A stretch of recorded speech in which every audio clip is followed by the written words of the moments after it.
யோசேப்புக்கு காணப்பட்ட ஏரோது பிள்ளையை கொலை செய்ய தேடுவ நீ எழுந்து அன்னையோட யோசேப்புக்கு தூக்கம் போச்சு.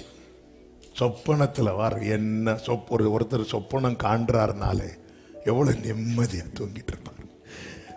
வந்து வாழ்த்து வாழ்த்து வாழ்த்துன்னு வாழ்த்திட்டு போனாங்க. அப்படியே படுத்து தூங்கி அப்பாடா தூதன் வந்து நிற்கிறார், எலும்பு பிள்ளையை தூக்கிட்டு போ, ஏரோது உன்னை பிள்ளையை கொலை செய்ய வகை தேடுகிறான்.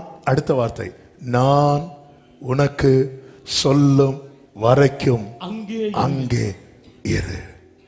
19வது 20வது வசனங்களை வாசியுங்கள். ஏரோது இறந்த பின்பு கர்த்தருடைய தூதன் எகிப்திலே யோசேப்புக்கு சொப்பனத்தில் காணப்பட்டு நீ எழுந்து பிள்ளையையும் அதன் தாயையும் கூட்டிக் கொண்டு இஸ்ரவேல் தேசத்துக்கு போ, பிள்ளையை பிராணனை வாங்க தேடினவர்கள் இறந்து கைகளை உயர்த்தி